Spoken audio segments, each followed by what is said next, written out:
माझ्या सेविका मदतनीस भगिनींनो, मी वसीमा काजी तुमच्यासाठी प्रत्येक आठवड्याला नवीन नवीन घडामोडीचं व्हिडिओ पाठवत असते. सध्या रमजान आहे, आमचे रोजे चाललेत. काही नाही, कामाचं काय टेन्शन नाही, आपले काम अंगणवाडीची होतच आहेत. आणि भगिनींनो, मला हे सांगायचं आहे की मागच्या वेळेस मी जो व्हिडिओ तुम्हाला पाठवला होता त्याच्यामध्ये मी माहिती दिली होती की काय चाललं आहे नेमकं. आपले ते मानधन का नाही आलं, का थांबलं, त्याची पण माहिती दिली की सगळ्यांना आपल्याला ते फेस कॅप्चर प्रणाली करून द्यायची आहे आणि मग त्याच्यानंतर आपलं मानधन येईल. पण संघटनेनं लेटर दिलं तर लवकरच मानधन येईल असं माहिती आहे माझ्याकडे. आज आमच्या इकडे आमच्या महाराष्ट्र राज्य अंगणवाडी कर्मचारी संघाचे अध्यक्ष आले होते. त्यांनी मिटिंग घेतली कारण खूप साऱ्या महिलांना मतदानाच्या ड्युट्या आल्या होत्या. आता काय झालं आहे तायांनो, आधी आपलं नाव होतं अंगणवाडी ताई, नंतर झालं खाऊ वाटणारी बाई. आता जे काम आलं सरकारचं, कोणी नाही भेटलं की द्या, कोणी नाही भेटलं की द्या, कोणी नाही भेटलं की ह्यांना द्या. मग ते आपल्या ऑफिसला लेटर देतात, काहीतरी करून काहीतरी हे सगळी कामं सुरू असतात. तर आपल्याला कुठं विरोध करायचा, कुठं बोलायचं ते शिकलं पाहिजे तायांनो, बरोबर आहे. सगळ्या घडामोडी तुम्हाला ह्याच यूट्यूब चॅनलवर वसीमा काजी, तुमच्या हक्काचं कुटुंबाचं घरचं चॅनल आहे. तर नवीन नवीन भगिनी खूप जुळत आहेत, मला आनंद होतो आहे. आपलं परिवार कुटुंब वाढत आहे. तर पटकन ज्या नवीन आल्या सबस्क्राईब करा. आणि त्यानं तुम्हाला एक सांगते, व्हिडिओ पूर्ण बघत जा, त्याच्यानंतर कमेंट करत जा. कारण 1-2 मिनटाचा व्हिडिओ बघता, त्याच्यानंतर कमेंट करता. पूर्ण व्हिडिओ नाही बघितला तर तुम्हाला काय समजणार, काय चाललं आहे, काय माहिती दिली. मला तुमच्या वेदना नक्कीच कळत आहेत तायांनो. मी पण रोज तेच फेस करते जे तुम्ही करतात. पण याच्यातून आपल्याला मार्ग काढून पुढे पुढे जायचं आहे. टेन्शन न घेता, न घाबरता आपल्याला काम करायचं आहे. आधी शांत राहा. नोकरी कुणाची जात नसते. आपण 6 सेवा देत आहोत, फेस कॅप्चर आणि मातृवंदना ही केंद्राची योजना आहे, ते करत आहोत. केंद्राची योजना सगळी आमच्या डोक्यावर आणि मानधन त्यांचंच थांबलं आहे, बरोबर आहे. KYC लेक लाडक्या योजनेची करायची नाही. कुणाला पैसे आले नाही आले आपल्या डोक्याला ताप नको. पालक आले, आपले पालक आहेत, आपण खूप गोष्टीची माहिती देतो म्हणून येतात. तर त्यांच्या मोबाईलमध्ये सांगायचे, हे बघा ही वेबसाईट आहे, याच्यावर तुम्ही स्वतः करू शकता, करा. आता तो सरकारने ऑप्शन टाकला आहे म्हणून आपल्याला काय एवढं टेन्शन नाही. आता ते झालं. आता दुसरं खूप छान महाराष्ट्र राज्य अंगणवाडी कृती समितीची मीटिंग झाली आदितीताई तटकरे बरोबर. तर ते ग्रुपमध्ये सगळं ते मुद्दे ते आलेलेच आहेत, तुम्ही वाचलेलेच आहेत, तुम्हाला माहितीच आहे. पण सकारात्मक विचार आपल्यासाठी करतात. मला खूप छान वाटलं. चित्राताई वाघ यांनी त्या THRच्या स्वतः जाऊन अंगणवाडीमध्ये व्हिजिट केली आणि स्पष्ट मत मांडलं. आदितीताई तटकरेंनी पण THR बदलण्यावर विचार करतोय, सकारात्मक असंच बोलतात. पण कधी करणार ते त्यांनी ठाम सांगितलेलं नाही. कारण ठेकेदाराचं कॉन्ट्रॅक्ट असेल काहीतरी, किती वर्ष चालणार ते सगळं त्यांना करावं लागेल. आपण बोलत नाही THR वाईट आहे पूर्णपणे, पण ते लोकांना पसंत नाही. आम्ही काय करणार, लोक खात नाहीत, मुलांना आवडत नाही, त्यांची चव त्यांना चांगली लागत नाही. कारण ते कितीतरी दिवसाचे बंद पाकिट असतात, मग कसे खाणार. म्हणून त्यांना आवडत नाही. त्यांना ते चणे वाटाणे ते जे येतं राशन येत होतं ते तरी ठीक आहे, बरं ते होते त्याच्यात खडे पिढे, पण ते तरी निवडून खायचे. पण ही पावडर वगैरे खिचडी कोण घेतच नाही. म्हणून तायांनो त्याचे प्रयत्न सुरू आहेत. हा मुद्दा अधिवेशनात उचललेला आहे, म्हणजे सगळ्यांना माहिती झालेला आहे आणि मुद्दे आपले उचलावे लागतात. त्याच्यासाठी आपण प्रयत्न करायचे. काही निवेदनं आली तर संघटनेकडून आमदारांना, खासदारांना, मंत्र्यांना द्यायचं, त्याला काय घाबरायचं नाही. आम्ही सगळे निवेदनं देत असतो, म्हणून आम्हाला हे काम जमतं, आम्ही करतो. कारण घाबरायचं काही नाही. संविधानाने चला, माहितीने चला, कायद्याने चला. आज तुम्हाला मी जे सांगणार आहे ती माहिती नीट ऐका. अंगणवाडीची वेळ आपल्याला किती पाळली पाहिजे आणि किती वाजता जायचं आणि काय काय काम करायचं, याच्यावर मी डिटेलमध्ये तुम्हाला पत्रकासहित ते टाकणार आहे. पण तरी पण मी तुम्हाला सांगते, आपल्याला 9:30ची वेळ दिलेली आहे, पण 10:30पर्यंत आपण जाऊ शकतो. 10:30 ते 1:40पर्यंत आपलं अंगणवाडीत कामे, म्हणजे मुलांना प्रार्थना, गाणी, गोष्टी जे ठरलेलं आहे ते PT ग्रुपमध्ये तुम्ही टाकताच ना. तिथं जास्ती तिकडे लक्ष देत नाही. माझ्या 6 सेवेमध्ये ते बसत नाही. ते टाकायचं आहे. मग त्याच्यानंतर तुम्हाला मुलांना प्रार्थना, सकाळचा नाश्ता, मग तिथे आपल्याला मुलांना खाऊ खायला द्यायचं आहे आणि नंतर उरलेला डब्यात घालून द्यायचं आहे. आपण का कुपोषण होऊनही मुलांचं वजन वाढवं, तर मुलं घरी आईन वडिलांबरोबर नाटकं करतात, खात नाहीत, म्हणून आपल्या मुलात बसून खातील. ते खातात, त्यांचं वजन वाढतं. मग 1:45ला आपला वेळ होतो गृहभेटी, संदर्भ सेवा, दुसऱ्या गोष्टीचा. पण तुम्ही सुनसान एरियात असाल, सगळे 1-1:30 वाजता घरी जात असतील, पालक नसतील, सुनसान एरिया आहे, तर तुम्ही जेव्हा अंगणवाडीच्या वेळेत मुलं पालक असतात तेव्हा फोनवरून माहिती घेऊन काम करू शकता. जर तुमच्या जीवाला धोका आहे, तुम्ही खूप रानावनात आहोत आणि खूप लांब अंगणवाडी आहे, तिथे पब्लिक नाही, तर तुम्ही घरी जायचं, काय टेन्शन नाही. तिथं लिहून जायचं की मी एवढ्या वेळेत घरी जाते, उद्या येऊन मी माझं काम पूर्ण करेन, काय नाही त्याला. दुसरं म्हणजे मुंबईसारख्या शहरात आता 25-25, 30-30 हजार घराचं भाडं आहे. आपल्याला भाडं किती येतं? 2,000. त्या 2,000मध्ये आपल्याला 5 तास कोण जागा देणार? पण आपल्या स्वभावामुळे काही त्यांना पण त्यांना एक भाडं मिळतं आणि आपण 2-3 तास जागा वापरतो, तर आपल्याला ती 1:45ला अंगणवाडी सोडायची, मग एरियात काम करायचं आहे. बरोबर आहे का नाही? आता फोन आलेत, तर फोनवरून कॉल करून पण आपण काम करू शकतो. काही इमर्जन्सी तर घरी जा. आणि अंगणवाडीच्या वेळेत मुलांना सोडून कुठेही जाऊ नका, कारण ज्या बातम्या येतात, तुम्ही सरळ मॅडमला बोलवा, मी आज मुलं बसवू शकत नाही, तसं लेखी द्या, समजलं. पण कुणाच्या घरी जाऊन मुलांना सोडून मदतनीस सेविका नसताना आलं, कोणी मून उचलून घेऊन गेलं किंवा व्हिडिओ काढले, तर आधी त्याची दक्षता तुम्ही घ्या. सगळ्यात आधी सकाळी आपली सही करायची, गणवेश घालायचा. हा गणवेश आपण सरकार करून भांडण करून घेतले म्हणून गणवेशाचे पैसे येतात. सही करायची, मग अंगणवाडीचं काम करायचं. त्याच्यानंतर तुम्हाला जर कोणी बोललं, त्याला घाबरायचं नाही, अजिबात घाबरायचं नाही, बिलकुल घाबरायचं नाही. मानधनाशिवाय तुम्हाला जो खर्च लागतो, तो सारखं वारंवार ऑफिसला बोलवलं जायचं नाही. त्यांनी जो फंड दिला आहे आपल्याला वर्षाचा खर्च करायला, त्याच्यामधून कधीतरी गेलं, खूप इमर्जन्सी असली, पेपर महत्त्वाचे असले, तर आपण जाऊ शकतो. तर अशा सगळ्या ह्या गोष्टीच्या ऑफिसवाल्यांनी पण सूचना पाळल्या पाहिजे आणि आपण पण. जर पोरी 12:30ला अंगणवाडीत एखादी येत असेल आणि ती 4 वाजेपर्यंत थांबणं मग भागच आहे तिला. अंगणवाडीच्या वेळात अंगणवाडीत या आणि घरी जा. आणि काही मॅडम आपल्या पाठीमागे काय त्यांची घरची कामं करण्यासाठी लागतात का? नाही, अंगणवाडीच्या कामाविषयी बोलतात. कधी कोणत्या मॅडमनी फोन करून तुम्हाला सांगितलं का, माझी ही ब्लाऊजच शिवून आण जरा, मला काही हे घेऊन ये, ते घेऊन ये, तर तुम्हाला उत्तर द्यायचं ना, तुला हात नाहीत का बाई, तुझं आगे, बरोबर आहे का नाही? तर असं सगळं उत्तर द्यायला आलं पाहिजे. बोलायला शिका, वाचायला शिका. वाचाचा अर्थ काय होतो? बोलणे. जो व्यक्ती असतो ना, तो व्यक्त करतो, म्हणून त्याला व्यक्ती बोलतात, समजलं. म्हणून बोलायला शिकायचं. दुसरे किती बोलणार आपल्यासाठी? बोलून बोलून थकणार. एका बाईनं 100 बायकांसाठी किती बोलायचं? त्याच्यापेक्षा स्वतःचं बोलायचं, बरोबर आहे ना? तर असं असतं. म्हणून तुम्ही सगळ्यांनी बोलायचं, शिकायचं, उत्तरं द्या. चुकीची उत्तरं नाही, उलट बोलणे आणि बरोबर उत्तर देण्याच्यामध्ये फरक आहे. तुम्ही जर नियमाप्रमाणे बोलत असाल तर घाबरायची गरज नाही. सुपरवायझर पण आपल्यासारखी नोकरी करतात, CDP पण आपल्यासारखी नोकरी करतात. आपण तर मानधनी आहेत, ते वेतनवाले आहेत, त्यांना जास्त घाबरायला पाहिजे आपल्यापेक्षा. ते घाबरवतात म्हणून आपण घाबरतो. नाही घाबरायचं, अंगणवाडीत राहा, काम ठाम करा, विषय संपला. हे झालं. आता मानधनाविषयी सगळ्याविषयी आदिती ताई तटकरेबरोबर मुद्दे डिस्कस झाले आणि त्यांनी लवकर निर्णय घ्यायचा आपल्याला सकारात्मक सांगितले. हे सकारात्मक तर डोकं उठलं आहे, फुटलं आहे.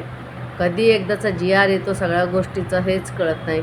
ते लोक सकारात्मक विचार करतात, सगळ्या संघटना एकत्र होतात, मिटिंग घेतात. मग कोणत्या संघटनेची लोक कुठं गावी गेली, इकडं गेली, तिकडं गेली, सगळं जुळून येत नाही.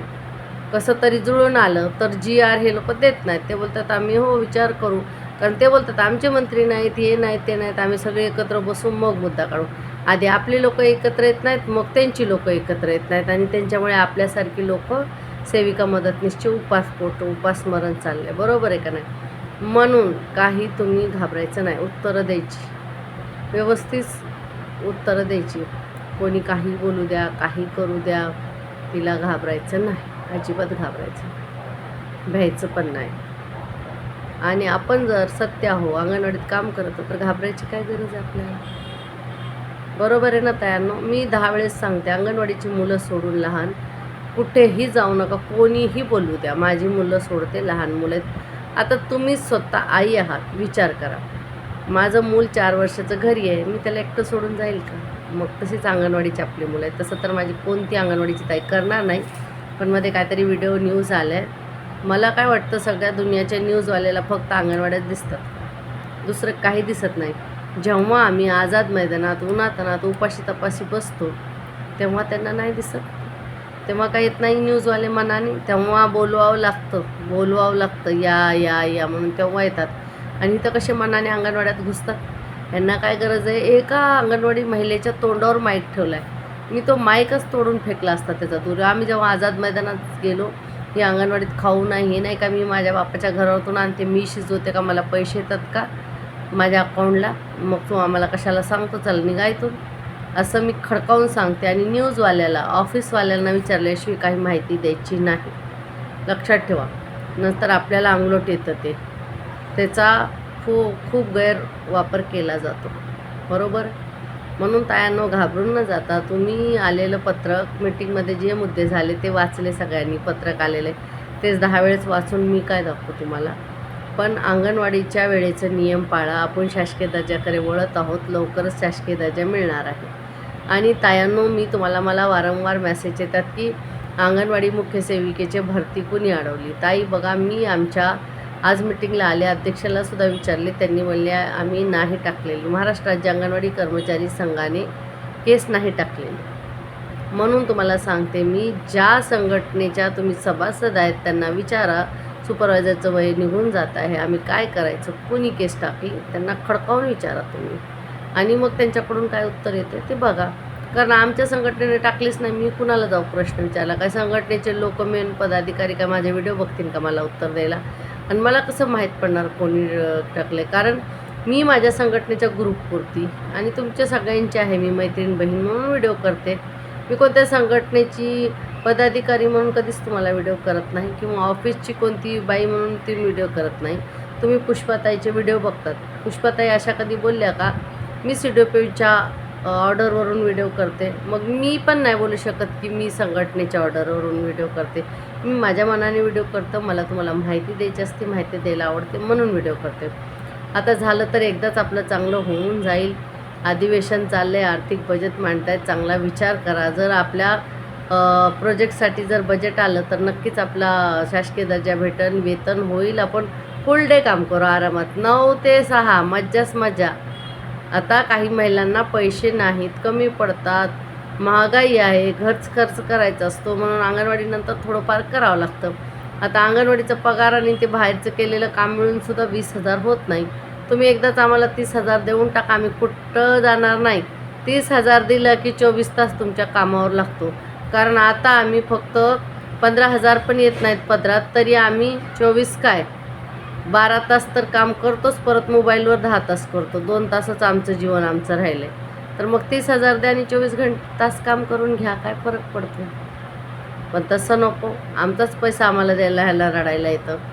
म्हणून हा सरकारची चीड येते. का महिलांचे प्रश्न सुटत नाहीत? का मोर्चाला बसावं लागतं? आणि महिलांसाठी लाडकी बहीण, ही योजना, ती योजना असं डिक्लेअर करतात, पण ग्राउंडवरच्या महिलांना किती फायदा पोचला? कुपोषण दूर झालं का? हे सगळं खूप गंभीर आहे आणि त्याच्यात एवढं डिटेल न जाता, कारण बघा, अंगणवाडीची नोकरी आपण स्वतः पत्करली आहे. आज आपण जर सोडायला बसलो तर उद्या दुसरी बाई तयार आहे आणि हे लोक रिझाईन घ्यायला तयार आहेत. तुम्हाला कोणी चान्स देणार नाही, सोडून जाऊ नको, राहा बाई, समजावून नाही असा जमाना नाही राहिलेला. आधी समजवलं जायचं, बसवलं जायचं, मग निर्णय घेतला जायचा. आता वाट बघतात, नको येऊ, बरं झालं नको येऊ, मग तिची ॲब्सेंटी दाखवायची, तिला काढायचं आणि दुसऱ्यांना घ्यायचं. आता कोणी वाट बघत नाही, म्हणून आपली जागा सोडायची नाही, आपल्या जागेवर ठाम राहा. असं सिच्युएशन करतील की तुम्ही सोडून जावं, पण सोडून जायचं नाही, हाकलून लावायचं. सेविका मदतनीस जर मिळून राहिल्या तर मुख्य सेविका बाहेरून येते, तिचं काही घेणं देणं नाही. 3 वर्षे राहा आणि आपल्या घरी जा. हा नारा घ्यायचा, आम्ही इथेच राहणार म्हणून आम्हाला काय शिकवू नका, सांगू नका. म्हणून तायांनो रमजान चाललेत. व्हिडिओ छोटा झाला. मागच्या वेळेस मी अजून एक व्हिडिओ करणार होते, पण थोडा प्रॉब्लेम झाला. घरात कामं असतात, रमजान वगैरे आहे. मला तुम्ही सगळ्यांनी शुभेच्छा दिल्याबरोबर खूप खूप धन्यवाद. तुम्हाला पण शुभेच्छा. आणि पुढचा व्हिडिओ मी नक्की टाकेन. व्हिडिओ छोटा झालेला, माझ्या काही ताई आनंदी असतील, काही ताईला अजून माहिती पाहिजे असते. पण त्यानं आता तरी सबस्क्राईब करा, कुटुंब वाढवा पटकन. आणि सगळी माहिती जी भेटलेली आहे ती आमच्या महाराष्ट्र राज्य अंगणवाडी कर्मचारी संघाच्या अध्यक्षाने आज आम्हाला येऊन दिली. आमची कामं काय आहेत, आमचे कर्तव्य काय आहे, किती तास असायला पाहिजे, सगळं समजवलेलं आहे. तर त्यानं वेळ वाढली, पैसे पण वाढतील. टेन्शन नका घेऊ. आनंदी राहा, सुखात राहा, घरात मस्त मजेत राहा. काही टेन्शन घेऊ नका. दिवसभर बायका फोनवर बोलवण्यात घालतात, त्याच्यामुळे आपला काय वेळ वाचत नाही. स्वतःसाठी वेळ द्या. स्वतःच्या जेवणाकडे, खाण्यापिण्याकडे, शरीराकडे, तंदुरुस्तीकडे घ्या. आणि दुसऱ्या सगळ्या वस्तू सोडून द्या. सुखात राहा. जे जे जे करणार ते भुगतणार. आपल्याला कुणाच्या फट्ट्यात जायचं नाही. आणि कोणी आलं तर सोडायचं नाही. माझी एक सवय आहे, गावी बोलतात, मी कुणाच्या बांधाला शेळी घेऊन जात नाही. माझ्या बांधाला कोणी शेळी घेऊन आलं तर त्याला मारल्याशिवाय सोडत नाही, तशी म्हण आहे. म्हणून स्वतःहून कुठे जायचं नाही. कोणी स्वतःहून आलं तर त्याला सोडायचं नाही. सगळ्यात आधी आत्मविश्वास पाळायचा, समजलं? म्हणून तुम्हाला सगळ्यांना मी सांगते की थोडंसं मजबूत व्हा, स्ट्रॉंग व्हा, उत्तर द्यायला शिका. हे बघा, आम्ही संघटना काय करते, संघटना वरच्या लेवलच्या लढाया लढते. मंत्री इथं बसा, तिथं बसा, तिकडे या, इकडे या भेटत नाहीत, मोर्चाची परमिशन देत नाहीत. तर संघटना जेव्हा वरची लढाई लढते तर ग्राउंड लेवलची आपल्यालाच असते. एक मुख्य सेविकेमध्ये भांडणं झाली, मदतनीस सेविकामध्ये भांडणं झाली, काय प्रॉब्लेम झाला तर ते आपल्याला तिथं पुढं होऊन सोडवायचं आहे. आपल्याच पोरींचा आपण तमाशा बघायचा नाही. एकदा ती सेविका मदतनीसमधून कामाला लागली की ती आपल्या कुटुंबाची झाली. आपल्या कुटुंबात, आपल्या भावंडात एखादं माणूस वाईट असतं, उत्तर देतं, काहीतरी बोलतो, त्याला आपण घरातून नात्यातून काढतो का? नाही ना. मग ही अंगणवाडी एक आपलं कुटुंबच आहे. म्हणून आपल्या कुटुंबात जेवढे लोक आहेत ते आपले, त्यांना असंच ठेवायचं. बरोबर आहे का नाही? त्याने म्हणून सगळ्यांना खूप खूप धन्यवाद. व्हिडिओ पूर्ण बघा आणि काही नाही समजल्यात कमेंट करा. मी तुमचे कमेंट व्यवस्थित वाचते, पण आता एवढे कमेंट होत आहेत की सगळ्यांचे कमेंट वाचायला एवढा वेळ नाही आणि खूप काम असतं. तरी पण मी काही मोजके कमेंट वाचते आणि त्याच्यावर व्हिडिओ बनवते तायांनो. म्हणून तुम्ही मला कमेंट्स जरूर करा. माझ्याकडून काय चुका होत असतील मी शिकेन, तुमच्याकडे लिहून पाठवा. शिकणारा मी नेहमी शिकते. कारण अमिताभ बच्चन बोलतो, शिकना बंद जितना बंद. काय फरक पडतं? शिकल्याने काय कमी होतं, छोटं होतं कोणी? नाही. शिकल्याने आपण मोठे होतो. शिकवणारा आपला गुरु कोणाला मान्य काय वाईट नाही. पण गुरुचा गुरु घंटाला झाला ना, त्याची टांगटांग घंटा वाजवून टाकायची. एवढं पण लक्षात ठेवा. डोक्यावर आलं ठीक आहे, डोक्याच्या वरी गेलं तर सोडायचं नाही. कोणी असू द्या, ते शब्दाचे बाण असू द्या, ते कसले असू द्या, बोललेल तसं चालेल, त्याचीच वृंदावनी पावले. सगळ्याच्या ऐकत बसायचं नाही. चला, तुम्हा सगळ्यांना माझ्याकडून रमजानच्या शुभेच्छा. या सणाला आमच्या घरी मज्जा करूया. चला, बाय बाय. सगळ्यांनी आनंदित राहा. काय नाही होणार, चांगलंच होणार. देव त्याचं चांगलं करतो जो दुसऱ्याचं चांगलं करतो. आपण तर सगळ्या समाजाचं चांगलं करतो. अहो, एवढ्या जबाबदार आहेत आपण. काय झालं की जा अंगणवाडीकडे, जा अंगणवाडी, आर्थिक जनगणना, हे सर्वे ते सर्वे, जा करा. फुकटचे आहेत कामी. अजिबात जमलं नाही तर करायचं नाही. धन्यवाद ताईंनो सगळ्यांना.